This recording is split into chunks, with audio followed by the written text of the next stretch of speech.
今天新闻报，我是主播黄文琪。新闻首先带您关注有意参选2024年总统大选的中广董事长赵少康，23日公开呼吁蔡英文总统推动议会内阁制、18岁公民权与不在籍投票的修宪。而他表示，如果蔡英文无作为，一旦他当选总统，将在就任的第1年推动修宪。来听听赵少康怎么说。我现在觉得蔡英文任期还有3年嘛，不可能再连任了嘛。为什么不在这个时候来推动内阁制呢？那如果蔡英文不做，对不起，我之前也讲过，我会争取国民党的提名，我会争取参选。如果我当选，我跟各位报告，第1年就推动内阁制，第1年就会推动内阁制。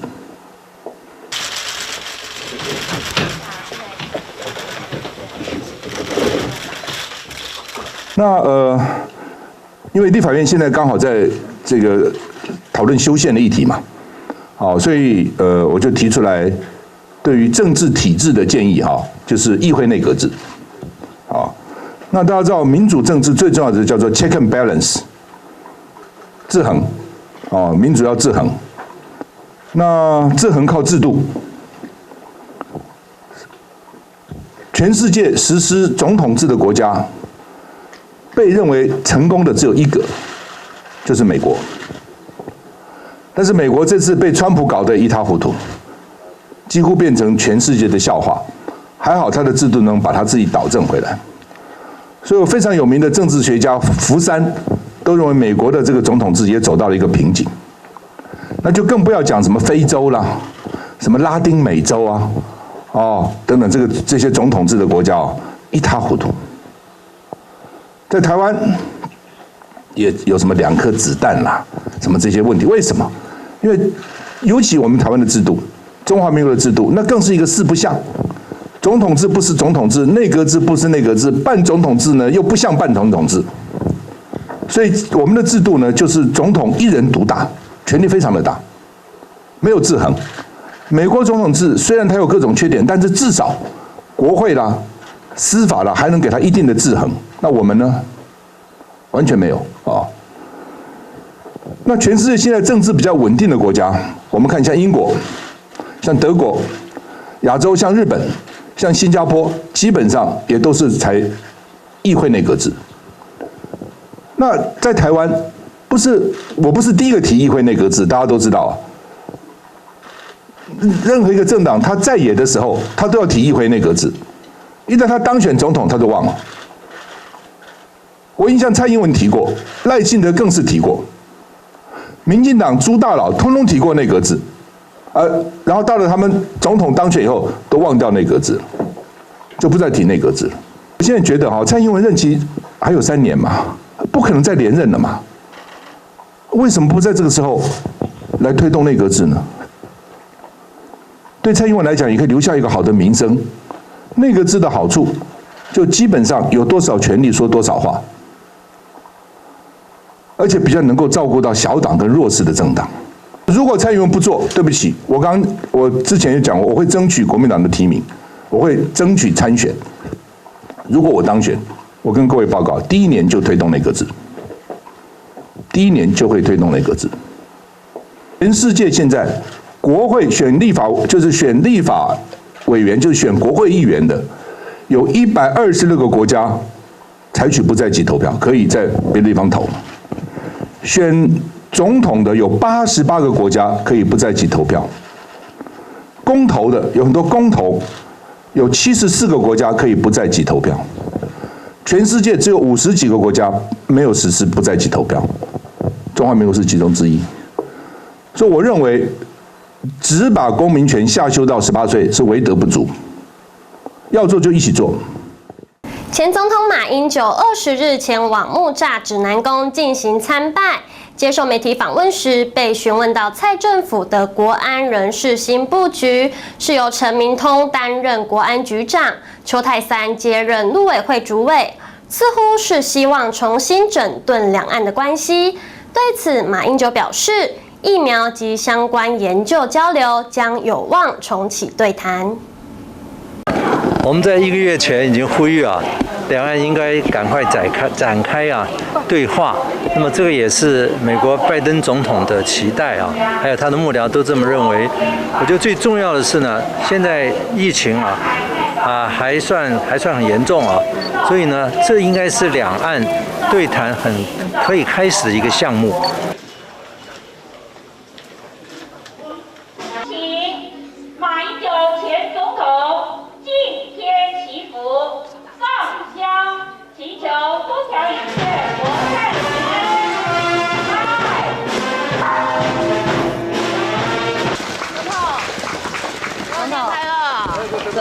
我们在1个月前已经呼吁两岸应该赶快展开对话。那么这个也是美国拜登总统的期待还有他的幕僚都这么认为。我觉得最重要的是呢，现在疫情还算很严重所以呢，这应该是两岸对谈可以开始的一个项目。因为在我执政的时候，我们的国光生产的疫苗曾经到大陆去做人体实验，而且后来准许在那边行销。那么同时大陆也曾经就这个H7N9 的这个毒株呢，送给我们。所以在这方面的合作早就开始了，现在只要继续就好了。如果从这个方面突破的话，我觉得对两岸关系的发展会有特殊的重要的意义。看昨天韩国瑜他发了一个影片，说他要复出了，然后他要以公益的方式开始走一些行程。他要付出的方式，公益行程对公益。然后那好像有些人蛮担忧的，你怎么看？我想韩国瑜先生他出来走动，我觉得应该蛮正常的，倒不必太过于大惊小怪。为什么很正常？是你早就觉得他会选主席了吗？你早就觉得他会选主席了吗？我不晓得，因为我们是一个自由社会嘛，他要从事活动，只要是合法的，我觉得都没有必要去担心。韩国瑜是不是在向你示好？昨天他那篇文章。对，我非常谢谢他的关心。那你有收到他的心意吗？我谢谢他关心。国民党主席江启臣日前无预警在脸书 po 文，正式宣布将竞选党主席连任。而受访时，他表示，现阶段最重要的工作就是帮国民党找出能够在2022及2024赢得选战的人选，同时也表明自己不会投入2024的总统大选。我会勇于接受挑战，继续争取党主席的连任，所以我会参加今年中国国民党党主席的选举，继续深化国民党的改革工作。所以你的意思是认为说自己不会是选项？我不会考虑。午安。午安，午安。我在此也跟我们所有的党员先进报告，还有社会大众报告，我会勇于接受挑战，继续争取党主席的连任，所以我会参加今年中国国民党党主席的选举，继续深化国民党的改革工作。当然，如果有机会当选以后，为带领国民党打赢2022的胜选，以此做基础，继续让国民党能够在2024重新获得民心，得到人民的认同跟支持，最后能够重返执政，让台湾、让中华民国有更美好的未来。2022的这个地方的选举马上就要到了，我们希望明年国民党能够先打下胜选的一个基础。那至于2024，作为一个党主席，我应该是要全力全神贯注在找出一个能够帮国民党在2024赢回政权重返执政的人选。这是我如果未来继续担任党主席的话，我在2022跟2024的重要政治目标。所以你的意思是认为说自己不会是选项？我不会考虑我目前来讲就是如何能够去找到一个帮国民党赢回2024的人选。必须讲，因为目前以中华民国来讲两岸国防外交就是总统的权限，所以那个也告诉我们，最后我们能不能够有效的因应跟调整，那个关键的人物就是蔡英文，就是总统。所以这样的人事调整背后，其实我们更想知道，或者他应该更跟国人报告的是什么？是他对于现在这个时局的看法，以及他有没有想要在两岸政策上面做调整，还有如何回应。我觉得总统应该亲自出来面对啦，就是说他怎么样回应新的情势的一个发展跟变化。再来带您关心最新疫情状况。虽然近日境外及本土确诊案例都挂零，但因为巴西疫情严峻且病毒出现变异，我国有3名本国籍个案经实验室在20日确认为巴西变异病毒株感染者。对此，指挥中心指挥官陈时中日前宣布，自今年2月24日0时起，14天内曾有巴西旅游史的旅客入境后一律入住集中检疫。我们今天还是有这样的一个零确诊不管是境内境外，我们是零确诊一个好消息跟大家来报告。那我们最新的就是说，我们也验出有3例903、904、906，事实上中间也包含905，但它病毒量比较低所以没有办法做相关的一些培养跟定序。那是一家人进来的，但是我们也验出有巴西的变异株，有巴西的变异株。24日0时起，那从这里面有巴西变异株的这相关的巴西这个地区里面进来的，我们都要进入到集中检疫所。那也跟我们的英国变异株、南非的变异株一样的处理情况。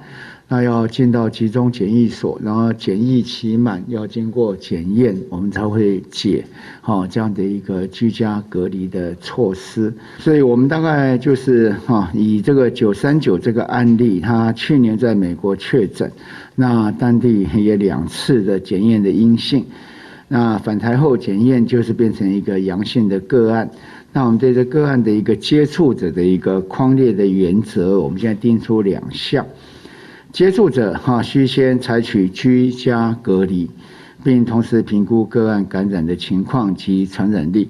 换句话说，如果被确诊，虽然我们怀疑它是这个阴阳的情况，但是我们必须再做更进一步的确认。所以在第一个时间，对疫调里面相关的这些情况，我们还是先采取居家隔离的措施。但是呢，接触者于居家隔离期间，若指标的病例达到解除隔离的条件，并解除隔离，经评估接触时无传染力，则接触者可以同时解除居家隔离，改为自主健康管理14天。中广董事长赵少康22日因为中广、中影、中视的3中贱卖案，与前总统马英九前后出庭应讯。而对于外传马英九特别指定把中广卖给赵少康，赵少康澄清是乱讲。来听听他怎么说。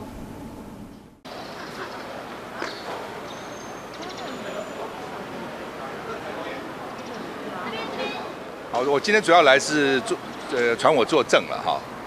那我觉得这个案子就是一个政治起诉，司法追杀马英九。欲加之罪那实际上我这整个交易我从来没有跟马英九联络过那实际上呢检察官起诉的里面很多数字呢其实是背离事实的跟事实不符那我是不知道检察官是数学不好还是故意的他们说检察官说是我是10亿买57亿，不是的，我10亿买10亿那另外呢，47亿的资产呢，基本上是要卖还给这个卖主的所以呢，那一部分其实从另外角度看，等于是并不是用10亿去买的，我10亿是买10亿的媒体那要先付2亿的定金剩下的呢，为什么没有立刻一次付清？因为当时的执照效期还剩下4年半。好，那当时的新闻局 NCC 也说呢，说音乐网跟宝岛网要收回，所以一旦收回的话，他要退钱。所以我如果10亿都付完的话呢，将来不退钱给我怎么办？所以必须要分期。后来果然，中广的宝岛网跟音乐网也被收回了，也被 NCC 收回了。所以证明当时的顾虑其实是对的。大概是这样了。反正今天传我作证，好像是中投的董事长跟总经理传我作证。那我反正就是这个据实把当时情况，在这个法庭上做陈述。乱讲了，马友多了。我在台大这个马英九也不是那么熟，他是法律系，我是农业工程系，学院也不同，所以基本上跟这个无关。而且他也没找过，我也没找过他，我从来没有为了自己的事，我从来不去找人的，我没有去找他，是他们找我的，是那个中投的汪海清找我的。他是因为《中国时报》不要了，如果中广那么好，《中国时报》为什么不要呢？《中国时报》应该赶快不肯放啊，他根本不要啊，他觉得这个根本无利可图，他认为会赔钱呐。2网会被收回啊，所以他不要嘛，那他不要才好事什么时候轮到我身上呢？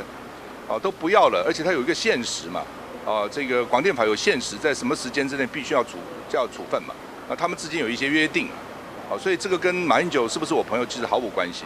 不，等等，我这个问题现在还没有回答完。我觉得就是韩国瑜他支持我选党主席，那从去年9月开始嘛。他这个影片是去年拍的，只是因为疫情没有推出来了，所以我觉得韩粉支持他、喜欢他，我觉得很好啊，我觉得这没有什么。我会觉得被韩国瑜摆到。没有啊，他哪有摆我？他现在也没宣布他选党主席啊，所以没有啊。那你要怎么把他支持他的力量传到你这边来？他会不会选我不知道啊，至少之前他是支持我，到现在为止他也是支持我。那至于我如果不能选，他会怎么样？我真的不知道。这个也不是我能决定，是他要做。以上是今天的今天新闻报，我是主播黄文琪，感谢你的收看，我们下次再会。